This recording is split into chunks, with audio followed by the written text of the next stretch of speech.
2014 karena waktu jadi guru memang senang mengajar. Cuma honornya tidak cukup untuk kebutuhan sehari-hari. Ini. Waktu masih muda ya, uang 1.500.000 itu cukup gitu. Oke, cukup Ya, ya. jadi kebetulan suka ngajar, senang juga gitu. Tapi setelah menikah, mulai harus urus popok apa segala macam. Penting juga harus mempunyai data. Dan disitulah sebagai seorang guide itu memang tidak boleh berbicara tentang satu hal yang ambigu. Tidak boleh. Benar harus pastilah. Gitu. Kalau ambigu, tamu pasti akan tahu juga. Jangan sampai tamu duluan tahu gitu loh. Iya, benar. Baru kita cerita. Disitulah kadang tamu juga ini kurang profesional. Itu cermin.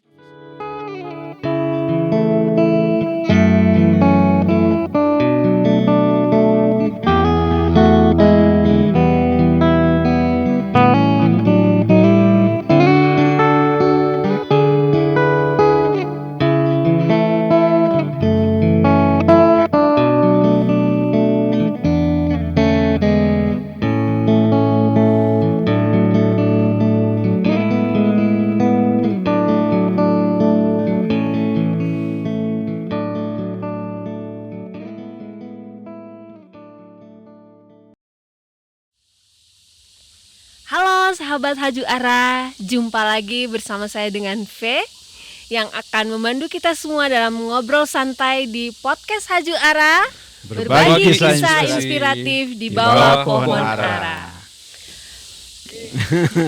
Oke, yeay. Oke, Pohon Ara adalah podcast yang edukatif dan inspiratif yang selalu menyajikan kisah-kisah sederhana dari ruang kehidupan kita setiap hari. Dan hari ini masih dengan misi edukatif, kita akan berbicara tentang satu topik yang sangat menarik ya, terutama buat saya yang sukanya jalan-jalan pelesiran menghabiskan uang suami ya. Kita akan bicara tentang pariwisata dan secara lebih spesifik hari ini kita akan berkenalan dengan profesi pemandu wisata. Dan bersama saya hari ini sudah hadir dua narasumber hebat kita, ada Kakak Ino dan juga Bapak Leo. Dua orang ini adalah orang-orang hebat ya di bidang pariwisata yang jam terbangnya sudah tidak usah diragukan lagi ya. Apa kabar Kakak Ino? Kabar baik sekali. Oke, Bapak Leo sehat? Sehat. Oke, habis trip dari mana ini? Terakhir 3 hari yang lalu baru dari Verbo, kemudian seputar Ruteng, terus ke Taman Nasional Komodo. Wih, keren. Kalau Bapak Leo nih, habis dari mana nih terakhir Bapak Leo? Aduh, udah 2 minggu atau 3 minggu yang lalu ya. Start trip dari Laruntuka sebelum Pasca kemarin. Oh iya. Dari Keren, 0 km Flores. Oke. Ya di Laruntuka, bagian timur lagi. Super sekali ya. Ya, itu sudah. Menyenangkan. Oke. Baik, sahabat Ara, profesi pemandu wisata tentu saja bukan hanya tentang mengatur rute perjalanan di tempat-tempat wisata yang kita kunjungi, tapi ini adalah wajah dari tanah kita. Jadi para pemandu wisata ini adalah wajah pertama yang akan dijumpai oleh tamu-tamu kita, dan tentu saja tugas mereka bukan hanya mengantar ke tempat A, B, C, tapi juga bagaimana mengemas kisah perjalanan dari para tamu kita ini supaya menjadi menyenangkan dan tentu saja ada nilai dan kenangan bagus yang dibawa pulang ke rumah ya. Bukan begitu Bapak Leo, Kakak Ino? Betul sekali. Oke, 100. cut sedikit ya.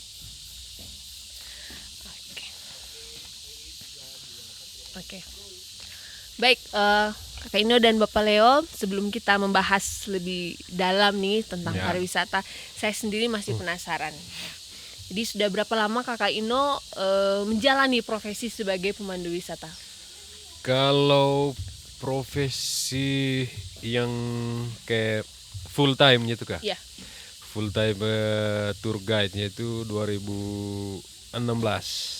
Wah, sudah cukup lama ya. Berarti 10 tahun. 10 tahun ya. Tidak selama Kakak Leo ya. Oke. Kalau Bapak Leo sendiri Waduh, udah lumayan lah 3 dekade. sudah khatam. 3 dekade. Udah 3 dekade. Sudah 3 dekade, luar biasa ini sudah. Makanya duduk sini juga agak gemetar juga. Kalau ini seniornya senior.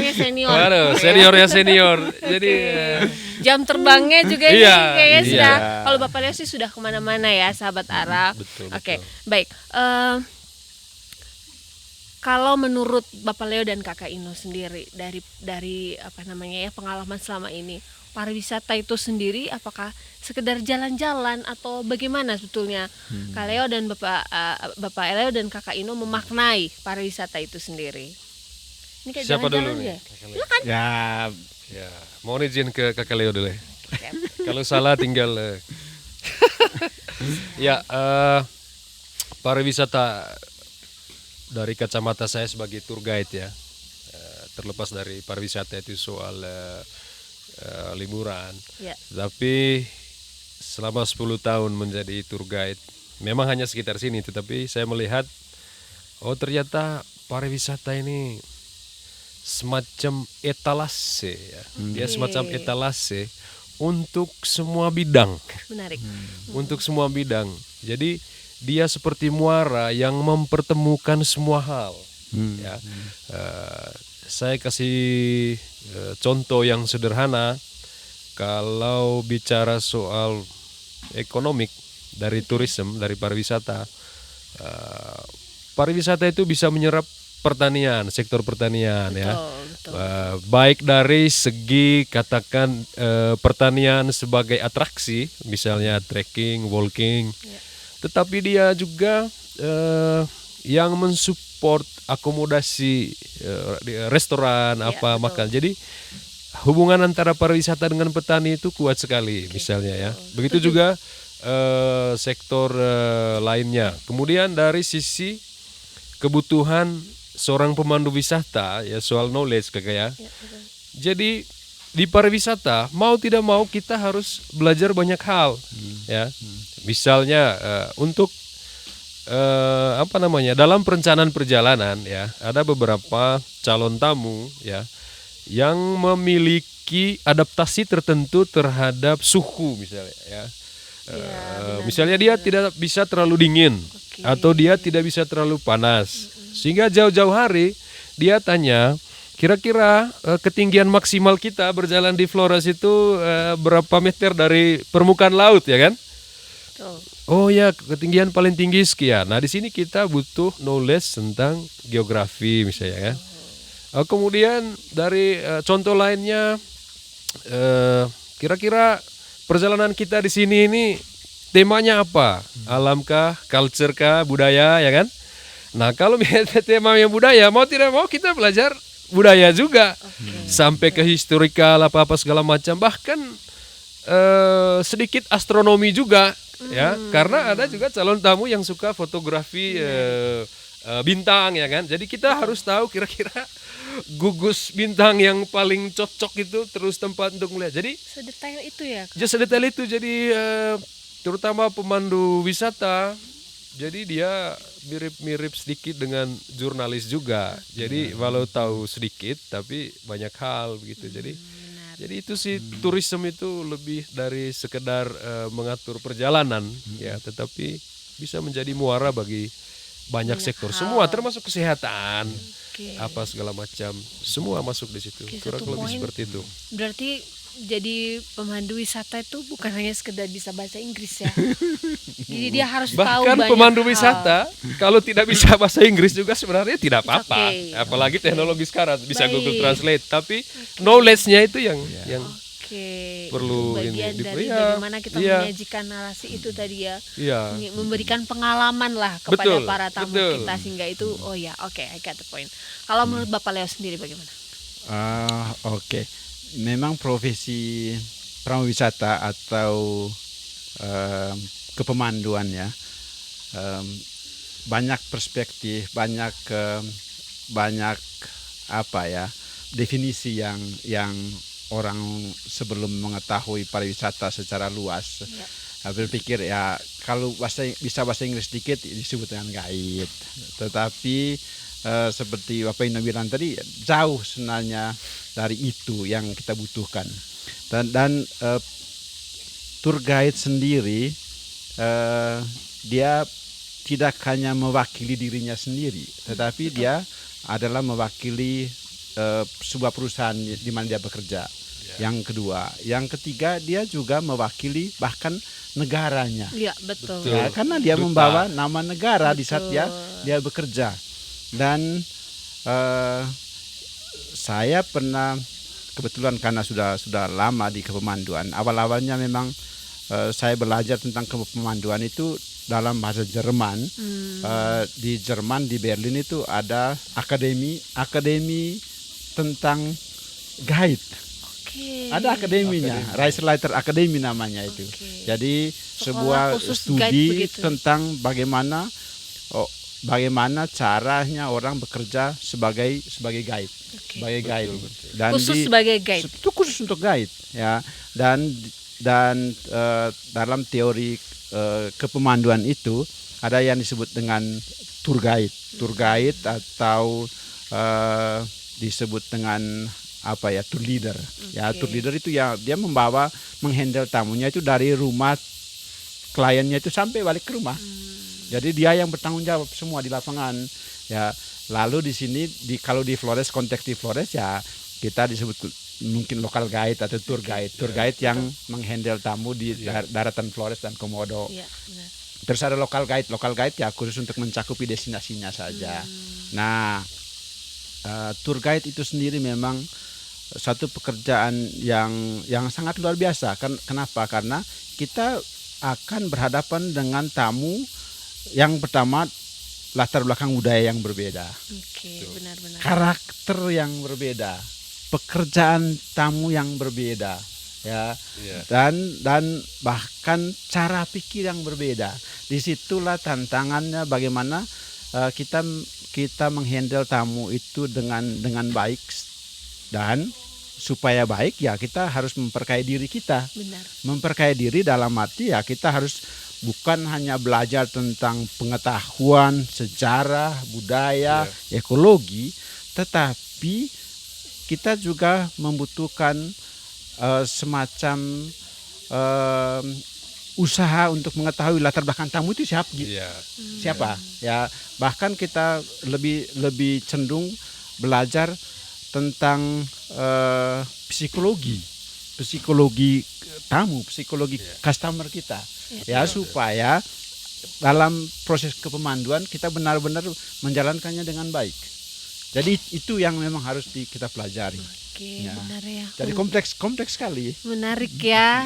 Jadi tour guide bukan sekedar memandu wisata, tapi kita adalah representasi dari tanah kita, Ya, tanah betul. air kita ya. Karena kita tidak berjalan sendiri, kita mewakili Ya, negara kita, dan ini yang kadang-kadang mungkin membuat para tour guide itu kayaknya mereka nampak sekali bagaimana rasa cintanya mereka terhadap tanah air ini ya. Karena semakin banyak mereka pergi, semakin banyak melihat tempat-tempat di luar dunia mereka sendiri. Karena saya pernah dengar kayak Bapak Leo bilang, semakin jauh saya pergi semakin saya merasa bahwa Indonesia itu yang terbaik gitu ya. Iya, Jadi kayak selalu ada nilai-nilai yang bisa dibawa pulang. Baik, ini saya mau tanya sedikit dulu nih tentang awal mula, bagaimana kemudian Kak Ino dan juga Bapak Leo akhirnya terjerumus ya dalam profesi sebagai pemandu usaha, pemandu pariwisata, mohon maaf. Apakah ada satu titik tertentu gitu yang menjadi like a magic point yang kemudian membuat dua orang ini jatuh cinta begitu dengan pekerjaan sebagai pemandu wisata? Ini kan kalau Bapak Leo kan memang tadi disebutkan memang pernah sekolah khusus untuk jadi tour leader begitu, jadi guide. Kalau Kak Ino nih saya tahu ini latar belakangnya sama dengan saya nih.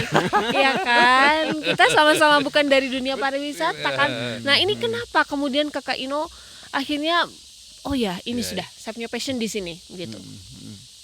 Aduh, pertanyaannya cukup rumit.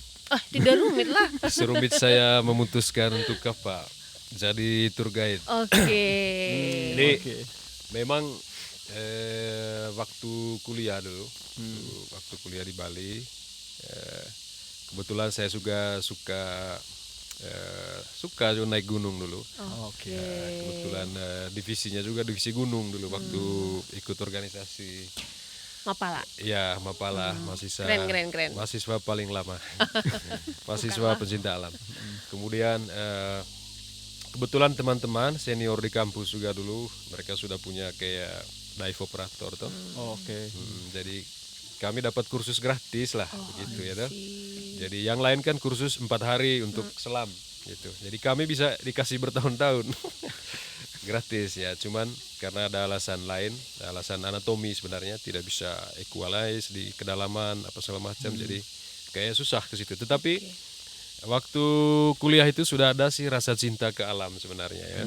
Tapi kan kita waktu sekolah dulu kadang-kadang belum tahu gitu kira-kira arahnya kemana ini. Iya, Waktu itu kan yang penting naik gunung Ada dulu, kegiatan, naik. ada ya toh. kegiatan gitu kan. Snorkeling di laut, snorkeling dulu, selam dulu, jalan ya, camping ya kan. Malah saya berpikir waktu itu ya mungkin saya jadi guru atau apa gitu. Nah kemudian saat kuliah sempat juga mengajar tempat kursus loh kakak, BILF namanya, BILF tapi kemudian ada juga language isi namanya. Jadi sambil kuliah sambil kerja juga gitu. Jadi kemudian setelah selesai kuliah waktu itu masih labil juga, tidak tahu kira-kira arahnya mau kemana ini. Karena sempat juga kerja di travel agent di Bali dulu untuk ke market Jepang kalau saya tidak salah, urus reservasi apa segala macam. Tapi tidak betah juga di situ. Coba pulang kampung. Pulang kampung, kemudian ke Labuan Bajo. Di Labuan Bajo coba ada tempat selam juga di sana, kebetulan suka. Jadi reservasi juga di Reef Seeker kalau saya tidak salah. Ya cuman kerjanya di kantor gitu. Di kantor urus reservasi apa mendekati tamu apa segala macam presentasi, tapi tidak berada di lapangan gitu. Jadi mungkin alam bawah sadar juga merasa kayaknya belum ya. Keluar dari situ. Cari lagi. Telepon dari rumah. Ini kita mau buka sekolah ini. Ya, sudah jadi guru di Cumbi di Cumbi SMP Negeri 7 Cumbi. Oke, sempat jadi guru. Ya, Guru jadi honor. guru komite ya, guru guru komite. honor. Mengajar di situ. Mengajar kemudian kebetulan ada beberapa teman di Labuan Bajo ya. Kadang-kadang kalau musim rame mereka kekurangan guide untuk handle tamu-tamu cruise itu kakak. Oke. Memang apa so Mekah-Mekah atau kapal so. Iya. Nah, kurang Mekah pas high season ya sudah ajak ayo masuk kita ke Pulau Komodo 1 hari gitu. Ya sudah izin dari sekolah gitu. Begitu terus kemudian 2014 karena waktu jadi guru memang senang mengajar. Cuma honornya tidak cukup untuk kebutuhan sehari-hari. Ini. Waktu masih muda ya uang 1.500.000 itu cukup gitu. Oke, cukup ya. Ya, jadi kebetulan suka ngajar, senang juga gitu unik. Tapi setelah menikah, mulai harus urus popok apa segala macam. Jadi tunggu-tunggu ini P3K tidak muncul-muncul. Tes PNS tidak lulus-lulus. Aduh. Ini berat barang ini. Akhirnya coba juga di bank. Sempat ke bank juga. Di bank dulu. Wah. Coba di bank juga tidak menemukan passionnya. Oke. Tidak menemukan passionnya. Begitu. Lalu kembali lagi ke sekolah. Kayaknya lebih suka ngajar. Merasa Wah, passionnya di situ ya. Tetapi tantangannya kembali harus jujur economically ya. Oke. Duitnya, uangnya tidak cukup tuh.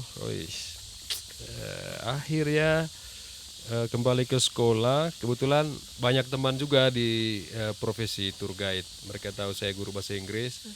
Kadang-kadang masih sering diajak gitu. Jadi kalau misalnya mereka ada tamu hari Jumat gitu, saya ikut 3 hari ke Taman Nasional gitu, izin ke kepala sekolah gitu. Terus lama-lama saking sering izinnya, kepala sekolah bilang, kayaknya keren ini. lebih in jadi tour guide ini. Saya lihat keren izin terus. Sedikit izin. Ini lama-lama saya juga yang kena sanksi dari Dinas PPO. Kasihan murid juga ya. Nah, jadi dia bilang, keren harus memutuskan. Ya tapi memang saya menemukan rasa cinta di tour guide. Ya, karena ternyata saya punya motivasi ketika memandu tamu itu.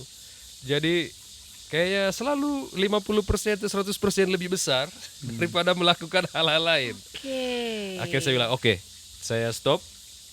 Lalu saya memutuskan untuk full time job di tour guide. Nah, kenapa memilih di situ itu tadi? Ternyata saya punya masa lalu mencintai laut, cinta gunung, kemudian suka ngobrol, ya, apa segala macam. Iya, Semua ada di tour guide gitu. Suka ngobrol ho kita. Suka gandraho Benar. kita, zoak, Betul, apa betul, segala betul. macam. Iya benar. Jadi guru juga kita harus suka ngobrol. Suka ngobrol. Jadi sebetulnya kalau kita punya passion guru, tidak Iya. salah juga, tidak Iya. jauh-jauh amat Iya, juga. tapi kerja di guru tour guide tidak itu. jalan-jalan toh. Iya betul. Tidak naik gunung. itu poinnya. tidak ke laut gitu Tidak dari ke guru, laut. Yang paling penting gitu. duitnya tidak sebanyak jadi tour guide. Kalau duitnya itu relatif. Oh, mantap. Saya suka nih. Iya, ya betul kadang, betul. kadang naik, kadang turun karena tetapi yang lebih penting mungkin semua saya punya rasa cinta kepada sesuatu dipertemukan di tour guide gitu. Oke. Ya, suka ngobrol, suka camping, suka jalan, suka apa. Jadi ternyata ini nih tempatnya. Jadi tidak salah memilih walaupun agak terlambat, Iya betul. tetapi ya ternyata saya senangnya di situ. Satu suka juga ya, suka belajar hal baru Itu dia. Iya kan? Jadi Betul, memang jadi tour guide kayaknya kita memang harus selalu upgrade diri nih, harus. Iya, ya harus, banyak harus, belajar terus harus, setiap harus, hari. harus. Oke, baik Bapak Leo, mungkin ada yang mau ditambahkan? Ya ditambahin, kalau saya sendiri guide itu mungkin menjadi panggilan ya, bukan mungkin, memang menjadi panggilan hidup ya, Ya. karena udah dilakukan bahkan semenjak waktu SMA dulu ya. Dulu tahun 90-an banyak sekali turis di Ruteng, dan ya entah secara alamiah karena bisa berbicara bahasa Inggris sedikit waktu itu, ya udah pas ke kota dekatin tamu, sambil praktis bahasa Inggrisnya juga.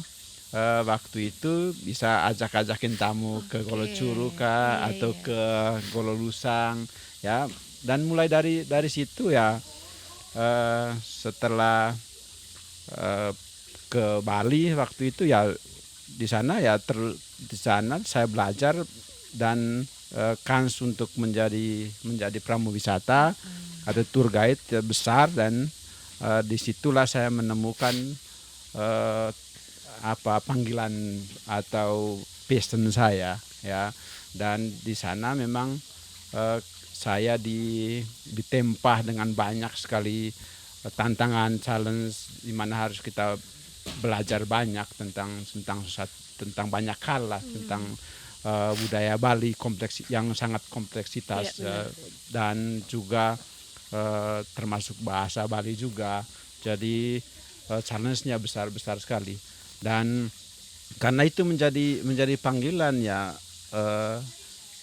itu wajib kita syukuri bahwa ya pekerjaan itu menjadi berkat bagi saya, bagi keluarga, dan berusaha untuk berkat itu bisa disalurkan kepada banyak orang.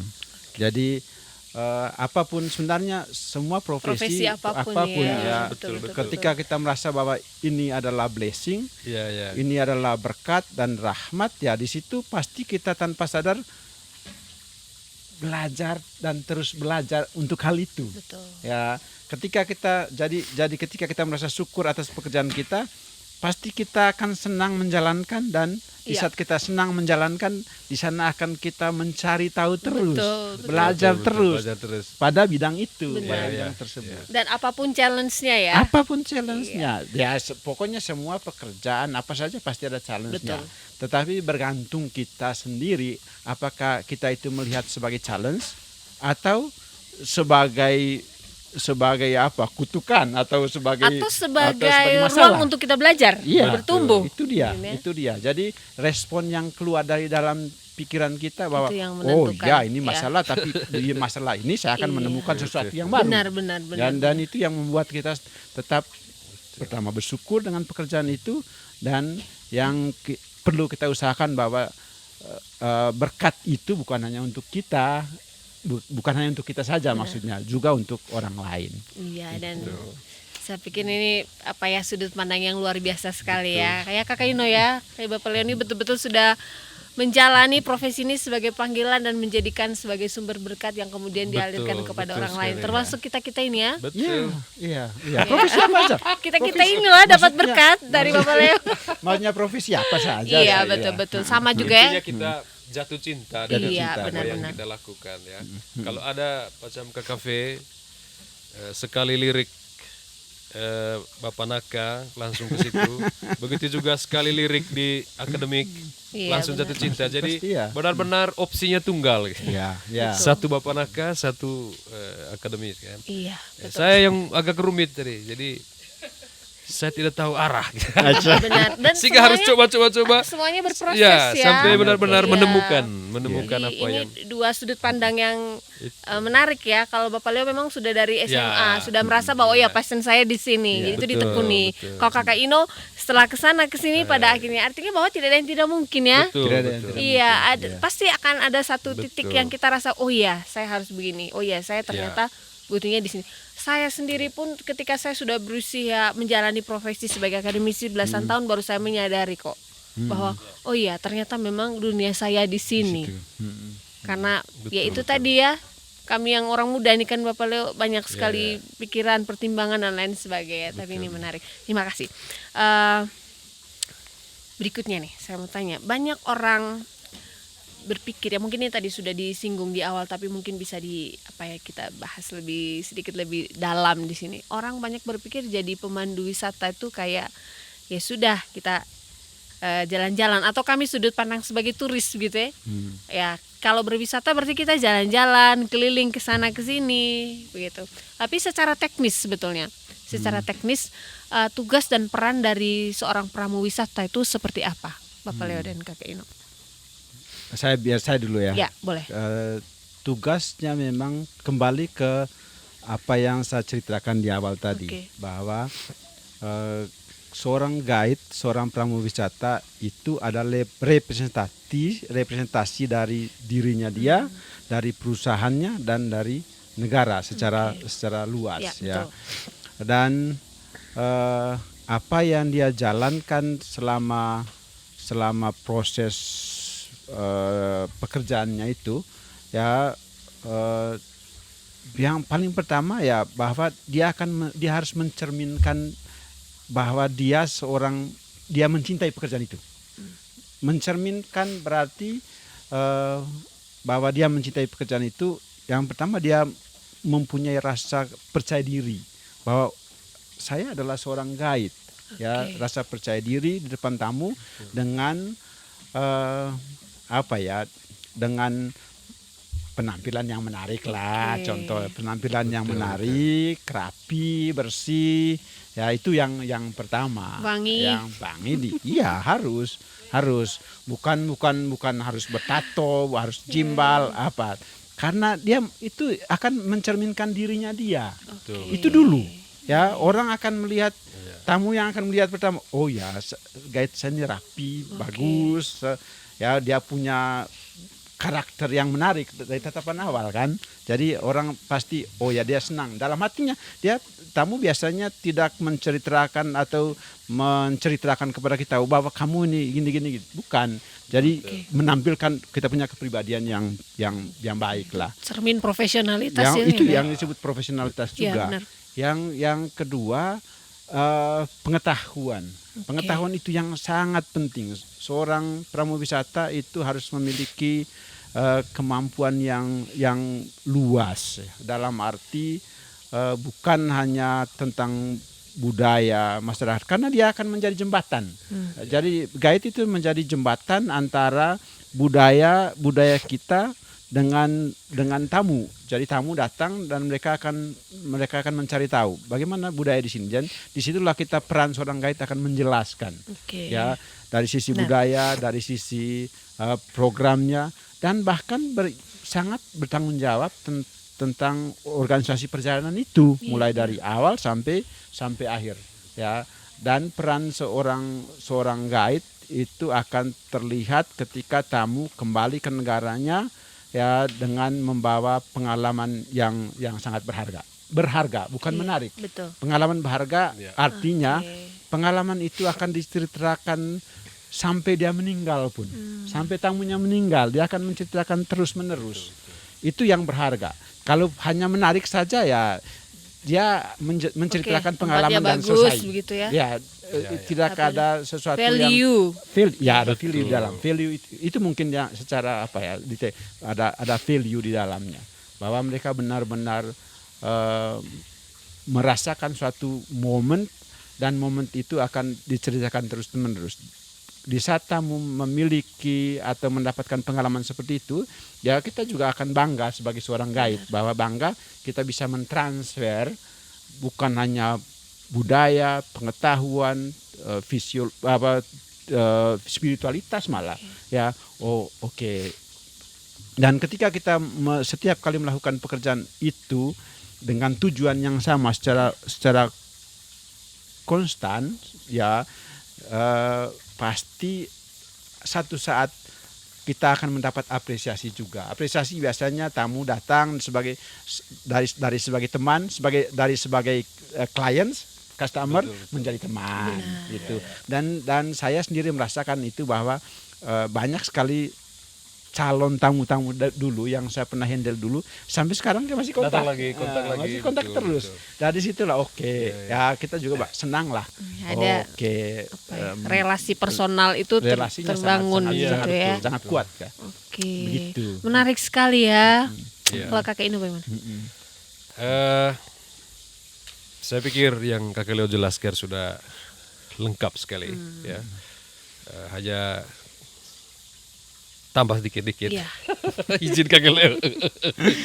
Penting. Jadi kembali ke pertanyaan Kakak V, itu apa bedanya menemani jalan-jalan dengan profesional tour guide toh? Ya kalau hanya sekedar menemani ya teman saja, tidak ada beban gitu. Tapi kalau profesional maka di situ disertai dengan tanggung jawab. Banyak tanggung jawabnya yang Kakak Leo sudah jelaskan tadi, soal persiapan pre-tour, kemudian ngecek data tamu apa segala macam. Tapi kemudian satu hal yang sangat mencolok perbedaannya ya, seperti dijabarkan oleh Kakak Leo, bagaimana ketika kita menjadi tour guide, jadi kita tidak hanya menjadi orang yang mengatur perjalanan ya, itu. hotelnya di mana, Menyusun penjemputan, itinerary. itinerary. Tetapi bagaimana kita menjadi bagian dari perjalanan itu sendiri gitu. Oke. Jadi kita juga sebagai tour guide is a destination gitu. Oke. Jadi iya. tidak hanya begini Kakak Cafe, kita hanya menunjuk air terjun Cuncarami di sini, Oke. nanti jaraknya sekian. Tapi bagaimana seorang profesional bisa menjadi bagian dari perjalanan. Jadi esensinya itu tidak hanya untuk melihat objek di destinasi, tetapi kita juga adalah destinasi itu sendiri gitu. Oke. Jadi kita kan sebagai orang lokal juga, kita punya lokal genius apa segala macam. Jadi bagaimana biasanya ya kalau pengalaman yang terjadi ya seperti Kakak Leo bilang tadi, mereka masih kontak dengan kita karena tamunya benar-benar mengalami ya perjalanan dengan kita. Jadi dia tidak hanya mengingat tentang Homo florensis, tidak hanya mengingat Danau Kelimutu, tetapi dia juga mengingat saya sebagai Ino gitu. Is part of my traveling in Flores Part misalnya of kan? my Iya kan? journey. Seseorang Iya yang kan? hadir dalam hidup saya begitu Iya, ya. seseorang yang hadir dalam hidup saya karena tour guide itu banyak di mana-mana apa segala macam. Tetapi Dan ada warna yang ditinggalkan. disitulah Itu yang akan membuat- iya, value betul, yang betul, mungkin menjadi challenge ya, buat kami yang masih muda ya. Mungkin tidak perlu buat rekor yang baru, bisa mengikuti jejaknya Kakak Leo saja. Bukan jejak ekonomik mungkin atau apa, tapi jejak bagaimana perjalanannya beliau itu bisa benar-benar menyentuh sisi emosional dari tamu dari klien kita gitu. Jadi bisa jadi dia melihat air terjun hanya 5 menit dengan foto-foto ya. Tetapi setelah dia pulang ke hotel atau saat makan malam, justru jauh lebih banyak pembicaraan dengan kita tentang air terjun itu gitu daripada lihat secara fisik Baik, ya. baik. Ya, tetapi ketika dia bicara dengan kita, dia merasa bahwa destinasi itu menjadi lebih hidup tuh. karena ada manusianya yang bisa buat dia merasa lebih ini. Seperti itulah kurang lebih perbedaan antara menemani saja atau profesional Tour guide ya, ini menarik sekali Bapak Lewe. Betul. Jadi ternyata ya semakin kesini tadi obrolan saya semakin berasa memang jadi tour guide ini tidak bisa orang sembarang juga ya. Kita juga harus smart Bisa, ternyata. asal Tidak, mau, menurut bisa. saya harus smart. Mau jadi tour guide kalau harus siap menjadi orang, ya harus orang yang smart, yang mau belajar, yang mau terus upgrade diri gitu.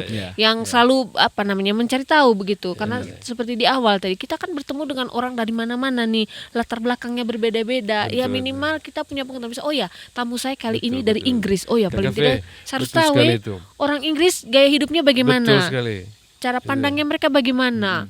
Nah, kalau saya tidak belajar, berarti kan komunikasi hanya sebatas seperti Kak Kino bilang, menjelaskan oh ya Cuncarami begini.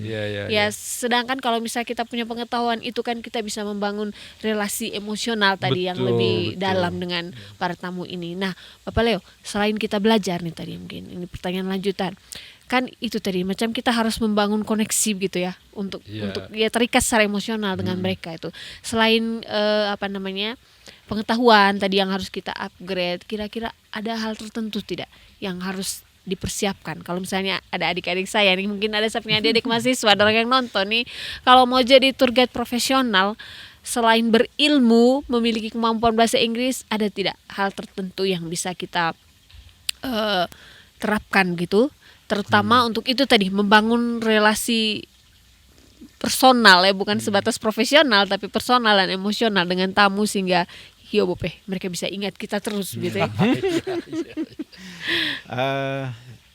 Kalau secara teori sih agak sulit ya, karena itu biasanya by experience. Ya, dan kalau kita sudah lama bergelut di bidang itu, ya secara alamiah kita tanpa sadar maupun tanpa sadar kita sepertinya udah seperti gini, bagaimana cara approach tamu yang seperti ini, yang masih muda caranya seperti gimana, atau yang sudah tua cara approach-nya seperti apa gitu. Dan di situ akan terbangun sebuah hubungan emosional dengan mereka ya. Biasanya kalau dari pengalaman saya, 1 hari 2 hari pertama, terutama untuk grup ya, untuk satu grup yang 15 atau 20 orang, biasanya 1 hari pertama kita melihat karakternya mereka dengan melihat aja dulu. Terus yang pertama dengan melihat, yang kedua dengan bagaimana mereka merespon ketika menjelaskan sesuatu, responnya seperti apa. Terus yang ketiga itu pendekatan secara pribadi, ya, dengan mengajak dia ngobrol satu hal. Dari satu hal itu kita tahu, oh dia ini senangnya di bidang ini. Ketika dia merespon pertanyaan kita dengan lebih banyak, lebih dalam lagi. Ya, udah dari situ kita bisa tahu, oh ini maunya ini seperti ini. Dan biasanya untuk satu grup kita memang tidak bisa menjelaskan sesuatu sesuai dengan kemauan satu orang saja. Ya, artinya kan kita secara general menceritakan suatu topik secara umum. Tetapi kita juga harus melihat respon mereka itu seperti apa. Ketika kita menceritakan tentang geologi atau vulkanologi, secara otomatis kita lihat mereka senang atau tidak ini. Kalau biasanya orang Jerman, mereka kan memang karakter orang Jerman itu keingintahuannya sangat tinggi. Jadi dalam 8 jam perjalanan 1 hari itu biasanya mereka ingin mendapatkan banyak sekali informasi. Ya, jadi di situ kita bisa melihat, oh ya, oke, kira-kira kalau saya sendiri, kalau saya punya di Flores ini biasanya ada 5 hari ya, 5 hari tour dari Flores timur ke barat. Jadi saya punya catatan sendiri. Hari pertama itu apa yang saya jelaskan, tema apa yang saya jelaskan. Hari kedua apa? Hari ketiga apa? Hari keempat apa? Ya, biasanya hari pertama tentang letak geografis dulu. Geografis Flores, Nusa Tenggara, Indonesia, Southeast Asia. Itu yang kita jelaskan secara detail. Jadi mereka punya wawasan, oh iya saya di sini sekarang. Saya sekarang berada di posisi 150 derajat di sebelah selatan Khatulistiwa, garis Khatulistiwa. Jadi dia ada bayangan gitu. Oke. Jadi membawa pikiran mereka dulu bahwa mereka berada di sini loh sekarang ini, saat ini. Itu caranya. Yang kedua tentang orang-orang di sini, orang-orang yang di Flores ini, orang di Flores yang dari sisi DNA-nya juga bahkan kita bisa menjelaskan DNA orang Flores itu seperti apa kira-kira. Ya, itu sih sudah termasuk arkeologinya, tentang arkeologi, tentang suku budaya dan Flores. Lalu yang menarik lagi daily life-nya kita di sini. Daily life tentang ini. Tetapi keuntungan saya karena saya sudah sering melihat bagaimana kehidupan di Jerman itu, jadi cara menyampaikannya itu lebih gampang. Itu yang memang yang sulit itu bagaimana menceritakan suatu topik kepada wisatawan itu bukan dari persepsi kita saja, harus dari persepsi mereka juga supaya mereka gampang menangkap ide atau pesan yang kita sampaikan. Mengenal betul karakteristik dari wisatawan itu dari mana-mana ya Itu Bapak dia, ya. itu. Dan itu memang pengetahuan itu memang kita dapatkan setelah kita bergelut lumayan lama di bidang ini, di bidang kepemanduan itu. Tetapi intinya tadi bagaimana membuat tamu itu mindfulness di mana dia sekarang berada dan dia dari situ dia akan menikmati perjalanannya. Benar. Itu yang penting. Itu yang penting. Bahwa kita ngikat mereka punya pikiran gitu loh. Ya, mereka benar. ngikat pikiran, imajinasi mereka bahwa kamu sekarang ini di sini di Flores ini dulu. Kamu menikmatin dulu apa yang ada. Being present. Harus begitu. Lalu baru kita karena memang karena memiliki pengetahuan yang khusus ya udah tamu juga pasti akan pasti mereka serahkan sepenuhnya perjalanan mereka kepada kita. Oke, baik. Ini Bapak Leo ini menarik ya. Mungkin ini yang agak miss gitu di kami. Karena kami juga kan di kampus ini juga mengajarkan, mempersiapkan adik-adik kami lah. Paling tidak mereka juga bisa terjun ke dunia pariwisata ini. Selama ini kami fokus pada menyusun itinerary. Itu. Jadi bagaimana mereka menyusun rute hari ini kemana. Tapi ada satu poin penting yang Bapak Leo sebutkan tadi, bahwa kita sendiri sebagai guide, kita juga harus punya itinerary. Untuk apa yang akan kita ucapkan, apa yang akan kita ceritakan, apa yang akan kita bagikan kepada para tamu di hari pertama, kedua, ketiga, keempat. Artinya semuanya sedetil itu persiapannya ya. Memang. Oke, Supaya betul. tidak timpang tindih materi yang kita sampaikan kan. Kayak di sekolah lah ada rosternya mungkin ya. Hari ini Senin topik apa yang diceritakan, Selasa topik apa, Rabu topik apa, Kamis topik apa. Dan itu biasanya berlaku untuk grup wisatawan ya. Kalau umpamanya hanya 2 orang atau 4 orang ya biasanya topik itu bisa kita lakukan, tetapi respon tamu akan berubah dan kita bisa melompat dari satu topik ke topik yang lain. Kalau tamunya hanya 2 orang aja atau 4 orang itu private lah. Kalau untuk grup ya memang tidak harus memiliki topik pembicaraan yang detail dari hari pertama sampai. Bayangkan umpamanya kita melakukan perjalanan satu grup 7 hari. Ya seberapa besar pengetahuan kita, ya jangan sampai baru 1 hari habis topik. Iya benar, ngobrol ya boy. Besoknya apa lagi? Bingung dia, bingung guide-nya. Kalau umpamanya hanya 1 hari selesai topiknya. Hari 2, 3 sampai 10 coba bayangkan kalau sampai 21 hari turnya. Syukur kalau bisa stand up komedi. itu dia. Bisa tambah-tambah. Iya benar ya Bapak Leo. Jadi dibutuhkan kreativitas juga. Oke, baik. Ini catatan juga buat kami. Iya. Dan Kakek Ino bagaimana? Kakek Ino juga seperti itu kah? Kayak misalnya Iya, semua itu dipersiapkan. Karena kebetulan Kakek Leo gurunya. Oh, dan kami dapat ilmu gratis Dapat- Ilmu Jadi gratis saya nih. hampir sejak 2016 itu selalu bertemu dan Kakek Leo. Kemudian beliau ini tidak pernah pelit ilmu. Betul. Ya. Bahkan rasa cinta 100% itu ya kepada dunia tourism itu sebenarnya saat ada bersama circle-nya Kakek Leo. Kalau saya tidak salah 2016 itu saya ke kantor Flores Exotic Iya. di Golokowe toh. Di Golokowe terus Kakek Leo tidak ada di situ, yang ada Bapak Yofi Jahabut. Saya masih ingat waktu itu. Kebetulan kami ada lantai 2, Kakek Leo punya kantor di bawah. Itu pertama kali saya punya pendekatan ke Flores Exotic. Jadi Kakek Leo tidak tahu karena dia di ruteng. Padahal saya di belakang sudah mulai Oke, bergerilya. bergerilya. Jadi kebetulan Yofi, Bapak Jilis ini teman SMA di Loyola toh. Jadi Satu angkatan. adik 1 tahun. Oke. Kakek Leo. Makanya dia juga mau saja ajak saya ke situ karena saya senior di sekolah gitu. Kakak Nah, kelas. sampai di situ ngobrol dengan Yofi juga. Saya bilang, "Wih, saya lihat di senior nih berubah semua di bawah ini. Di situ banyak lu guide senior ngobrol di kantornya Kakak Leo. Tapi satu yang buat saya kuat, Bapak Jilis bilang, Om Ino, senior by age itu sudah ketinggalan zaman. Sekarang itu trennya itu senior by knowledge gitu. Knowledge, ya. Ya, biar By kita sudah 20 tahun di situ tapi kalau kita knowledge-nya segitu-segitu saja kita tertinggal dia bilang.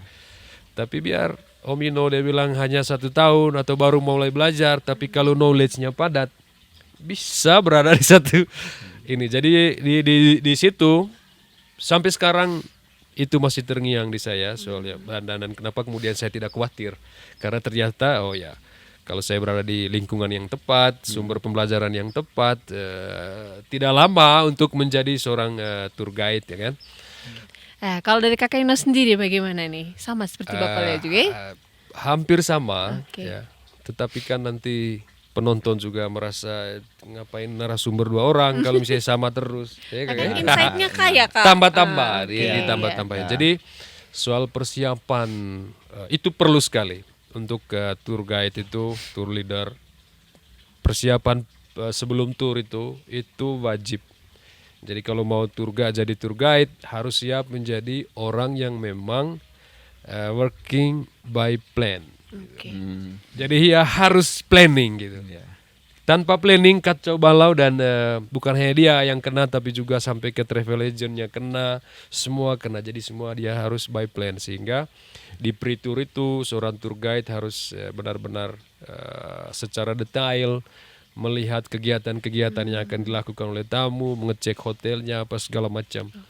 Termasuk mungkin yang paling penting dan beresiko tinggi cek soal health issues. Oke. Sama food issues-nya mungkin kakek ya. Health issues dia sakit apa aja sampai ada rekam jejak dia sakit, Alergi atau apa alergi atau apa segala macam, makanan yang tidak boleh apa segala macam. Nah, Kakak V, Ya. kalau misalnya kita lupa atau kita lalai dengan persiapan itu bisa menjadi fatal ya. Menjadi fatal bukan hanya soal terhadap kacaunya perjalanan itu gitu, tetapi malah bisa mengancam keselamatan dari klien kita gitu ya. Bahkan dia sampai kepada soal mati dan hidupnya seseorang ya kan. Bayangkan kalau misalnya kita tidak tahu kalau dia ada food allergic gitu kan. Terus kita kasih makan, apalagi masakan Indonesia adalah tipikal masakan yang camouflage. Benar, betul. Kita pikir nangka toh, tahu-tahu daging babi misalnya. Benar. Sementara dia ada alergi daging merah gitu kan. Bahaya sekali gitu. Sehingga memang sebagai tour guide kalau mau profesional harus benar-benar terbiasa dengan perencanaan, termasuk mengecek secara detail tentang data-data tamu itu. Kemudian yang kedua, macam Kakak Leo bilang tadi, bagaimana kita bisa get in, blending dengan tamu ya. Sementara kita kalau macam saya kadang-kadang turnya itu sampai padahal hanya untuk Flores 14 hari gitu. Dengan 14 grup yang hari sama kali atau dengan 24 orang yang jam sama gitu? dengan orang yang Orang yang sama. sama. Dan Mau kita buat mesti apa? Wih, Iya benar ya. Topiknya bukan bisa kita lari. Benar. Terus tidak bisa pura-pura Tidak sembunyi. bisa pura-pura sembunyi. Jadi mau tidak mau ya seperti saya bilang tadi harus menjadi bagian dari destinasi dan strateginya bagaimana memang di hari pertama kedua itu seperti Kakak Leo bilang kita juga harus bisa membaca karakter Iya. tamu, Observasi. kecenderungan observasi secara natural saja karena kita tidak bisa tanya dia kau suka apa gitu. Iya, Tapi biasanya kalau kita se-experience Kakak Leo dari gerak-geriknya mereka saja dan dari 1-2 obrolnya mereka kita sudah bisa simpulkan apa yang dia suka gitu. Oke. Ya, apa yang dia suka. Jadi kepekaan itu memang mau tidak mau harus terus diasah gitu. Kepekaan untuk mengidentifikasi minatnya tamu itu ke arahnya mana gitu. Betul. Ya kan? Nah, ya, kalau saya hampir mirip-mirip dengan Kakak Leo. Kalau Kakak Leo memang dia by tema, by day. Tapi kalau saya ada sedikit berbeda. Saya biasanya kadang-kadang diskusi dengan tamu gitu. Jadi saya bilang saya tahu saya melayani kalian di sini, tapi saya juga butuh liburan gitu. Jadi saya juga mau dapat sesuatu yang lain gitu dari kamu. Ayo kita bagi. Kalau kita sudah tahu bahwa misalnya dia interest ke tentang katakan saya ambil contoh isu veganism, vegetarian. Iya, Gitu. vegetarian. Ya sudah kita omong vegetarian gitu. Jadi vegetarian itu apa? Ya. Kemudian bagaimana kita, bukan hanya kita yang bicara tapi tamunya juga memberikan informasi kepada kita. Jadi dia akan sharing bicara, knowledge. ya sharing knowledge, informasi tentang vegetarian sampai bahkan berkembang kepada isu sustainability. Oke. Jadi kita bisa berkembang sampai ke situ pembicaraan bahwa ternyata vegetarian ini akarnya adalah keberlangsungan lingkungan hidup Iya, gitu. betul. Ya seperti itu misalnya. Kemudian dari sisi kitanya bagaimana soal kondisi kulturalnya kita menerjemahkan vegetarian itu karena kita kan istilah vegetarian ini kan dari luar ya. Kalau kita sendiri kira-kira secara lokal genius ada tidak lokal lifestyle tentang vegetarian begitu. Oh ternyata kita itu vegannya vegan sebenarnya orang Manggarai ya kan. Daging itu mahal Iya, guys. benar, Jadi kita itu vegannya vegan bahkan kita punya sayur itu lebih banyak dari alam makanan kita. Haju puni, saung paku, daun paku itu. Ada audiens Manggarai itu. Iya, kalau kita kan Audiens Riteng tuh. tidak ada ikan, tidak apa-apa. Jadi, Yang penting jangan iya, sampai tidak ada tidak sayur. ikan, yang penting ada sayur. Terus Iya. kita sayur paling banyak. Jadi sebenarnya yang vegannya vegan ya orang-orang Manggarai dan mereka juga Itu hal kadang baru juga yang kakak mereka kadang miliki. misalnya dia vegetarian tuh, Oke. dia sudah merasa sudah 100% mengetahui ilmu tentang vegetarian gitu sampai kepada bicara ilmu lingkungan, kemudian bicara tentang apa namanya tindak kekerasan kepada binatang apa segala macam. Tetapi ketika bicara dengan kita ada sesuatu yang lain yang ditemukan. Oke. Oleh ternyata orang Flores sudah vegan dari dulu misalnya kan? Oke, iya. Karena dia banyak makan sayur juga. Jadi lebih jualan banyak. kita juga itu ya. Iya, maksudnya itu hal lain yang Iya, konsep vegetarian dari perspektif lokal. Ya? Jadi itu kemudian hal lain juga misalnya dia ada interest yang lain mungkin tamunya lebih interest ke batu misalnya ya toh. Ada juga. Ya, mereka apa namanya batunya Kakak Leo itu yang Petrified wood. petrified wood atau fossilized Kayu kayu yang fosil toh. Iya. Jadi kita yang awal-awal tidak tahu ya, tapi karena tamu interestnya ke situ, misalnya dia tanya Kak, Akhirnya kita you know, belajar. kira-kira di mana bisa Ketemu lihat batu. fossilized stone di sini yang ada mineral-mineral. Nah, Oke. itu hebat belajar. Kalau kita tidak tahu barang itu, Ini ya, Mas. ini amal. Akhirnya ngolau liang buat itu, ngotot stalaktik, stalagmit. Ay, ini bukan fossilized, ini stalaktit. Ini. Mati juga kita tuh. Sehingga Iya, memang benar, ya mau benar, tidak benar, mau benar. kita belajar juga petrified wood itu berdasarkan dia. Atau kita jangan pura-pura tahu gitu. Ya. Ya sudah, tidak tahu sekalian aja. Cuman kita main insting sudah bagaimana menggali petrified wood itu dari dia gitu. Oke. Jadi dia juga ada kepuasan bercerita dengan kita dan kita punya kemampuan untuk menanggapi itu. Jadi kurang lebih seperti Keren. itu sih.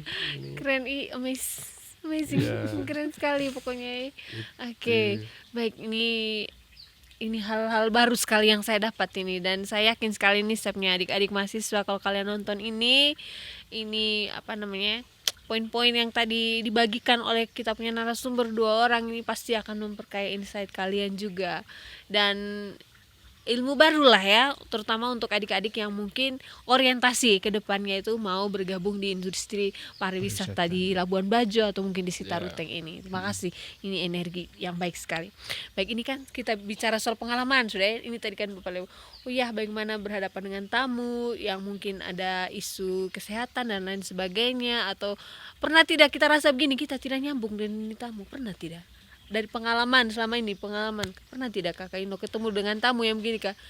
Saya tidak Iya. nyambung dengan dia. Betul. Terus bagaimana betul. Kakak menghandle itu? Itu tamu tahun lalu. Oke. Tapi ini justru menarik malah. Oke. Nah, jadi ya biasalah kalau ketemu pertama tuh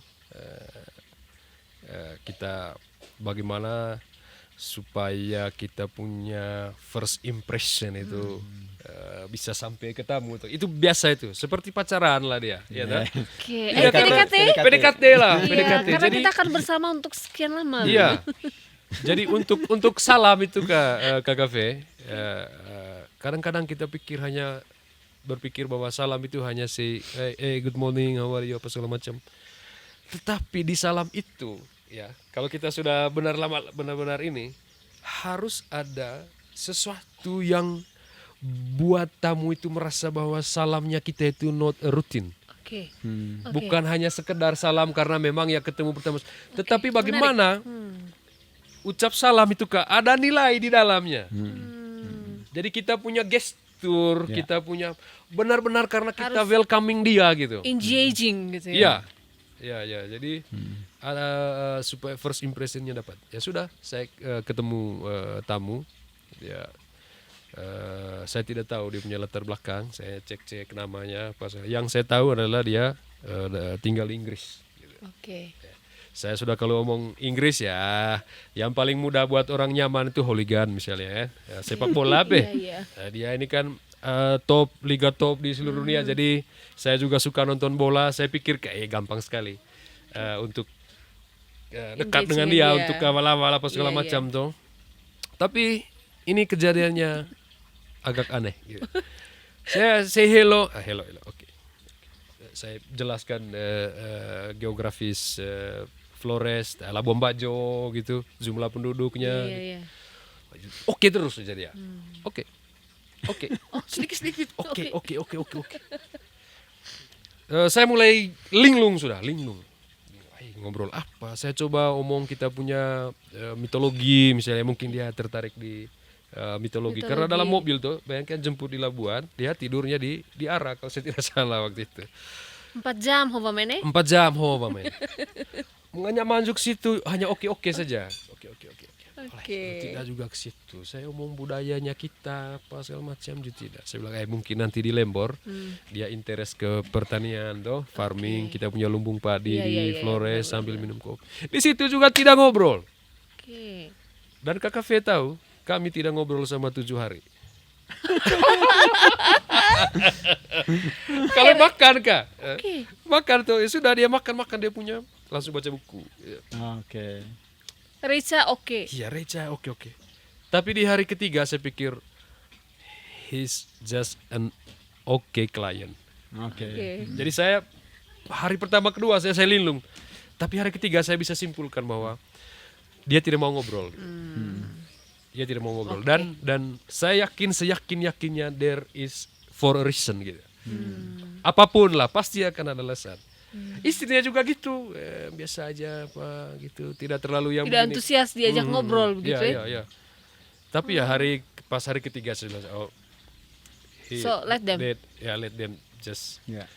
Jadi saya tidak mau pendekatan yang terlalu banyak. Saya mau saja pastikan perjalanannya mereka nyaman. Jemput tepat waktu, cari makanan yang mereka suka, yang mereka biasa pesan, kemudian pastikan segala hal yang teknik berjalan dengan itu saja dan yang dia mereka nyaman. butuh lah ya. Dan saya juga sudah punya kesimpulan, semakin sedikit saya ngobrol dengan dia, semakin nyaman dia punya perjalanan. Oke, itu tadi saya rasa bagian dari observasi Hio, boy. Dan ternyata di hari terakhir dia bilang, minta maaf ya, saya tidak banyak ngobrol dengan kau. Oh iya, saya marah. Kenapa tidak banyak ngobrol? Dia ketawa saja. Saya bercanda. Saya marah sekali. Kenapa tidak bercanda? Kenapa tidak ngobrol? Iya, saya minta maaf. Tidak apa-apa. Saya juga senang. Saya bisa istirahat. Dia bilang iya. Ternyata dia mau tur mengurangi ngobrol karena dia ngomong terus. Dia ternyata profesor obat-obat Sopek farmasi di Universitas Cambridge. Dan dia sudah terlalu sering ngobrol depan dia punya mahasiswa dokter. Capek. Iya. Mahasiswanya dia yang calon-calon dokter. Jadi dia setiap hari itu berhubungan dengan barang itu, ngobrol apa terus harus. Jadi dia benar-benar saya minta maaf saya semua saya sudah baca apa segala macam. Saya senang sekali, cuman di liburan kali ini saya lebih banyak mau diam-diam aja. Silent healing gitu. Iya, Jadi kayak pengen. Ternyata ada juga yang Ada juga begitu yang dengan seperti itu, dia punya latar belakang tuh. Kita pikir ya harus ngobrol kita ini. Ternyata ya, ada juga yang memilih untuk ya udah dia sehingga. Baik, itu tadi observation works. Sudah kita amati orang ini begini bisa menyimpul. Oh ya dia tidak butuh ngobrol. Jadi kita juga harus menyesuaikan. Dan cara kita menghargai dia ya dengan seperti itu. Ya sudah kita hargai, menarik ya. Ada juga yang seperti itu. Tapi kalau banyak seperti itu juga kayaknya kerja tour guide terlalu repot ya. Iya, Tidak harus baca banyak begitu kayak. Iya. Tapi kan tidak bisa seperti itu ya. Iya, kalau Bapak Leo mungkin ada pengalaman lucu mungkin atau menarik begitu. Kalau pengalaman ya itu tadi memang Yang mau paling tidak mau ya berkesan kita itu harus belajar tentang psikologi juga, kembali ke psikologi klien situ. Oke. Ya, ada saat tertentu di mana kita membiarkan mereka free gitu loh. Kita tidak bisa menjelaskan atau berbicara terus dengan mereka. Kalau umpamanya kita kasih kamu punya waktu di sini 2 jam, ya sudah, biarin mereka 2 jam di sana. Terus kita juga bisa melakukan hal yang lain gitu. Jadi tahu begitu kapan ajak ngobrol. Kapan ajak ngobrol, ya. Tetapi ada juga tamu yang memang senang ngobrol dengan kita dan mereka juga ingin bahwa kita harus berada di dekatnya mereka. Mereka rasa nyaman kalau kita berada di situ gitu. Tapi intinya bahwa ya kita fleksibel juga dengan tamu, lalu menyesuaikan diri lah gitu. Kita keep distance, jaga jarak itu penting juga. Penting sekali dengan tamu. Ya dalam kasus-kasus tertentu ya sudah. Kalau memang mereka mau free ya udah. Biarin aja. Gitu. Benar ya. Jadi tour guide pertama tadi apa, kita harus percaya diri ya Bapak Lewe, harus punya kepercayaan diri. Habis itu harus sehat. Harus jaga gaya hidup. Jangan sembarang. Nek kami teh suka mete nanti pasti akan berganggu ke stamina kita. Terus apa lagi tadi Bapak Lewe bilang?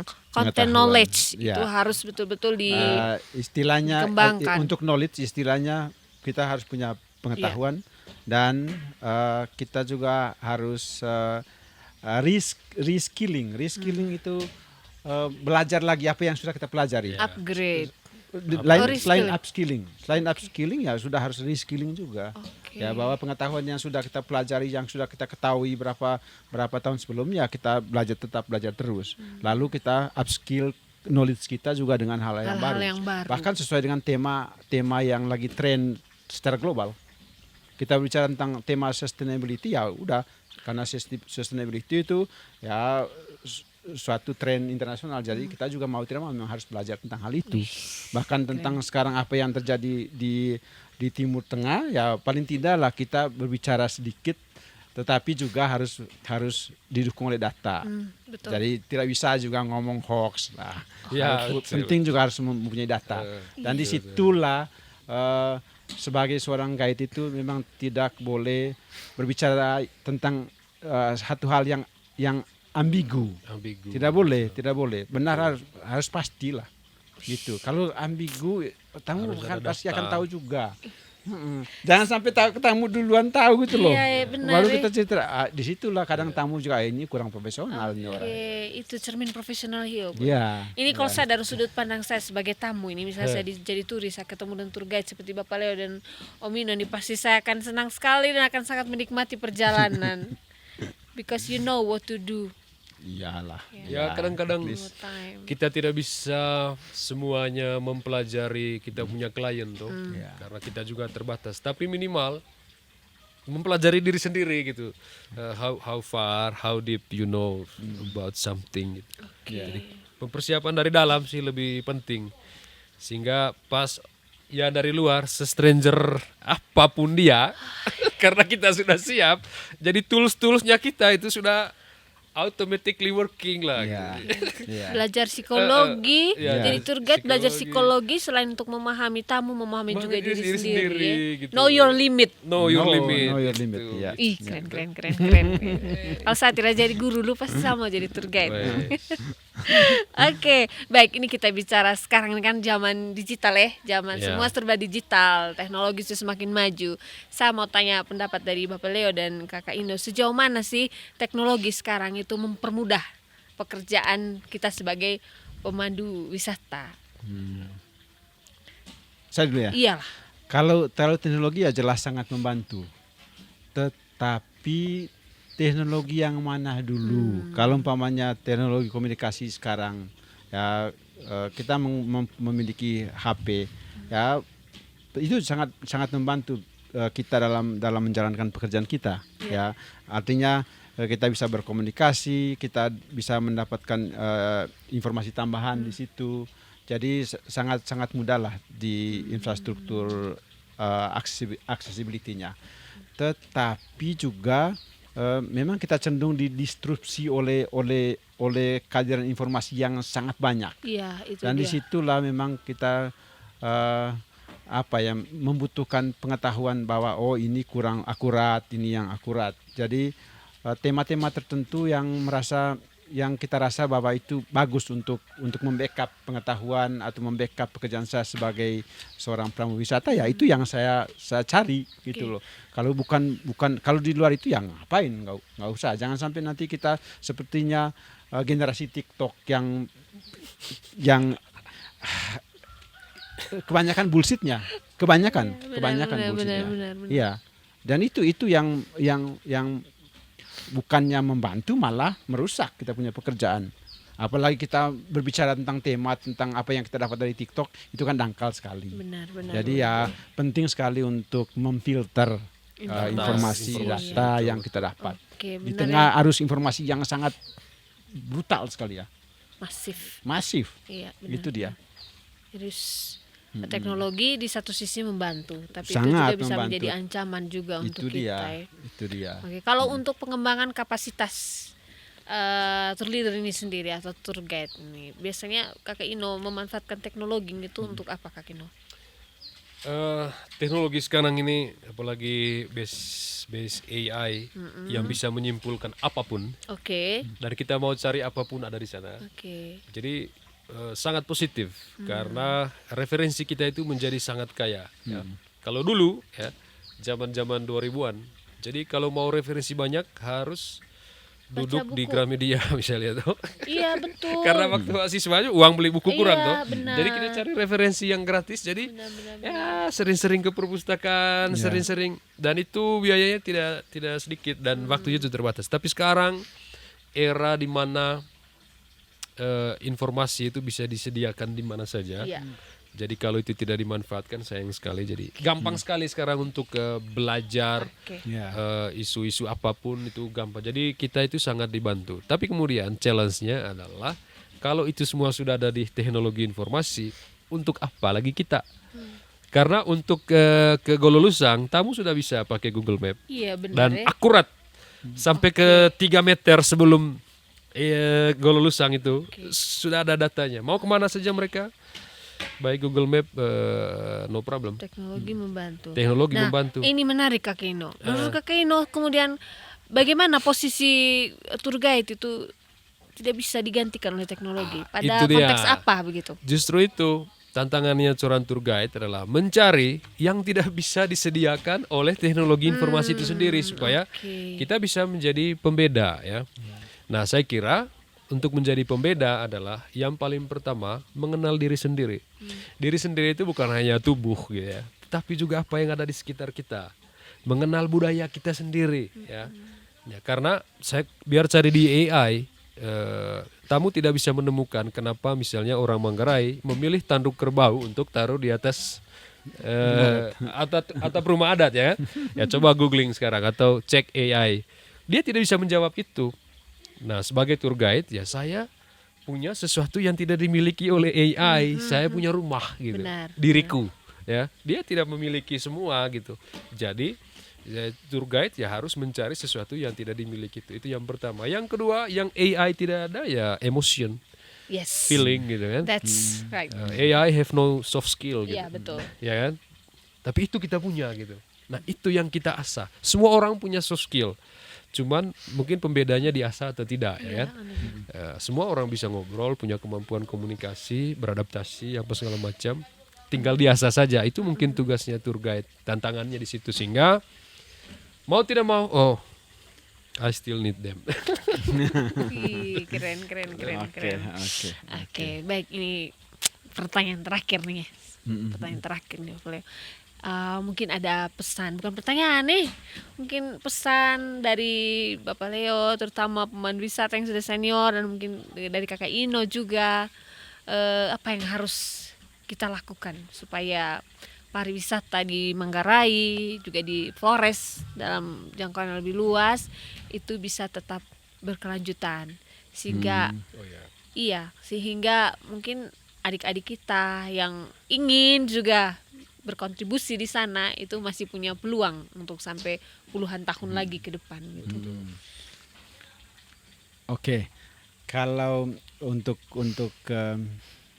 adik-adik atau generasi muda, pariwisata menjadi aset kita ya. Kita mempunyai gunung, kita mempunyai hutan, mempunyai pantai yang cantik. Itulah aset atau bahkan itu blessing untuk kita di sini. Dalam kaitan dengan pariwisata ya udah peluang untuk pariwisata ke depan masih besar. Dan di sinilah kita dituntut untuk belajar. Kalau memang punya minat di bidang pariwisata, ayo belajar. Tetapi jangan sampai belajarnya sedikit lah, jangan sampai dangkal gitu. Maksudnya belajar dengan sungguh-sungguh, memperkaya diri dengan banyak hal. Ya selain bidang-bidang atau tema-tema yang kita bicarakan tadi bukan hanya soal bahasa, tetapi hal-hal lain.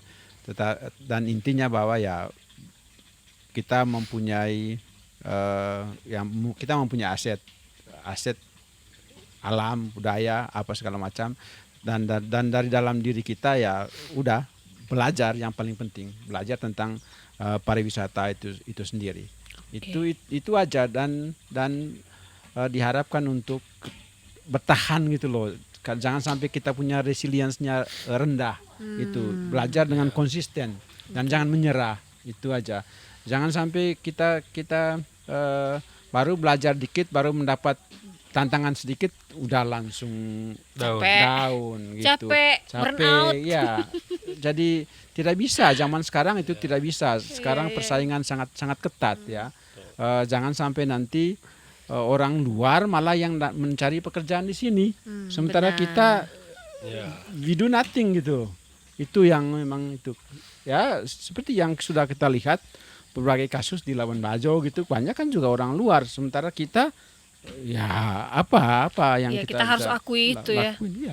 Iya. Keterlibatan kita masih sebatas Masih rendah keterlibatan kita di bidang pariwisata masih rendah. dan posisinya. Ya, jelas. Kalau ada tingkatan posisi itu ya yang di atas itu bukan kita malah. Itu dia. Orang dari luar. Iya, orang iya.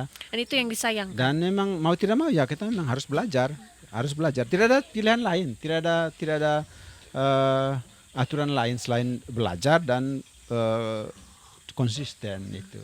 Itu aja sih.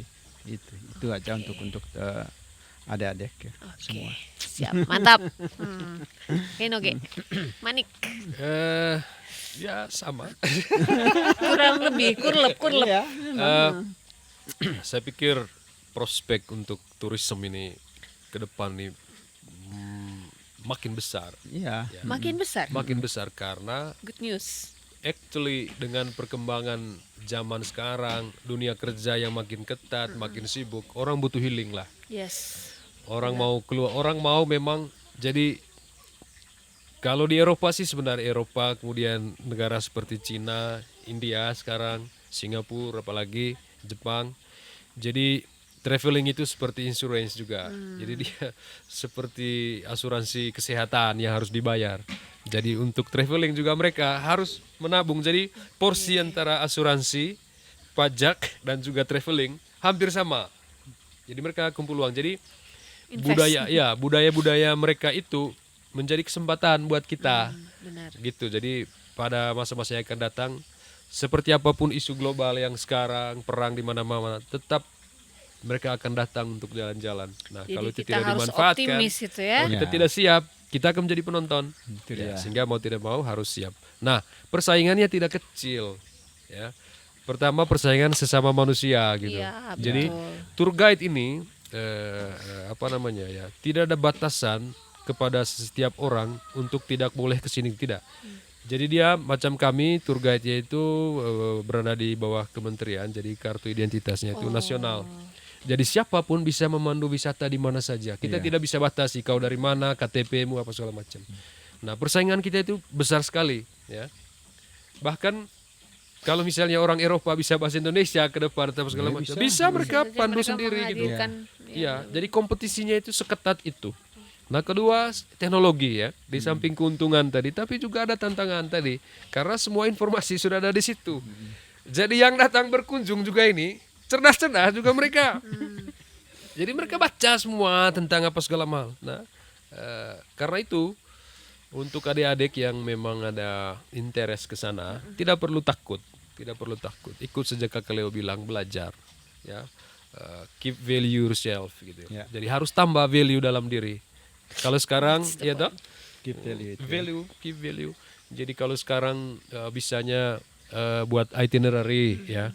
Semua orang sudah bisa buat itinerary. Kalau sekarang sudah tahu geografis tentang Flores, semua orang sudah tahu itu. Tambah lagi. Misalnya sekarang saya kan sudah bisa bahasa Inggris. Iya. Banyak orang sudah bisa bahasa Inggris. Tambah lagi bahasa asingnya misalnya. Cari bahasa asing lain, level up. Kemudian ke dunia interestnya sendiri. Kalau sekarang nature, culture yang ada itu sudah, yang mainstream itu sudah banyak. Coba special interestnya ke wildlife, misalnya burung, Iya, benar ya. bicara ular, ataupun culture, tapi yang deep culture-nya, yang lebih ini lagi. Jadi tidak hanya omong general culture, tapi juga lebih dalam gitu. Spice. Ya intinya ya itu jadi memperbanyak nilai dalam diri as much as possible. Keren sekali. Satu tepuk tangan dulu untuk seminar narasumber KKP dua orang keren, hari ini. Keren. Saya nih mau dirasa menikmati sekali nih obrolan dari tadi nih. Iya, benar. Sosok. Dan tidak. Betul, karena ini yang mungkin tidak kami sampaikan kepada kami punya adik-adik. Ya. Ini yang tidak kami sampaikan karena kan kami hanya berdasarkan knowledge, Oke. no experience. Tapi kalau dari kakak berdua nih kan knowledge-nya ada, experience-nya dapat, jadi complete insight-nya. Oke deh. Oke, sahabat Ara, tidak terasa kita sudah di penghujung obrolan kita hari ini. Dan dari Kakak Ino dan Bapak Leo tadi kita belajar banyak sekali hal tentang profesi pemandu wisata. Tidak semudah kita berpikir bahwa menjadi pemandu wisata ya sudah menemani orang jalan-jalan, tapi ada begitu banyak hal yang harus dipersiapkan, bukan hanya knowledge tapi personality kita juga itu harus kita persiapkan dengan baik. Dan ada poin tadi upgrade dan reskill. Jadi selain kita juga mengupgrade skill yang sudah ada, misalnya sudah bisa sekarang belajar bahasa Inggris, jadi ya harus upgrade bahasa Inggrisnya. Kalau sekarang taunya cuman mungkin English for everyday communication, hanya tahu bagaimana menyapa tamu, menanyakan tentang hobi, belajar bahasa Inggris juga untuk bisa menjelaskan tentang ya mungkin global issue, ya, Betul. atau mungkin isu-isu lain yang memang penting untuk menjadi konten obrolan kita bersama para tamu. Dan saya pikir ini hal yang menarik sekali. Kemudian untuk sahabat Ara yang mungkin hobi jalan-jalan seperti saya, mari kita jalan-jalan ya. Dan setiap tempat itu saya yakin punya cara yang unik untuk bisa memberikan nilai untuk kita bawa pulang. Dan selama kita bertemu dengan pemandu wisata seperti Kak Ino dan Bapak Leo ini, perjalanan kita pasti akan aman ya, tentram dan nyaman. Untuk sahabat Aju Ara yang baru mampir di channel ini, kindly check our channel. Jangan lupa comment, like, subscribe YouTube Aju Ara Podcast ya. Di sini rumahnya informasi yang inspiratif dan edukatif. Terima kasih untuk energinya hari ini Bapak Leo dan Kakak Ino. Terima kasih. Oke, podcast Aju Ara, berbagi kisah inspiratif di bawah pohon ara.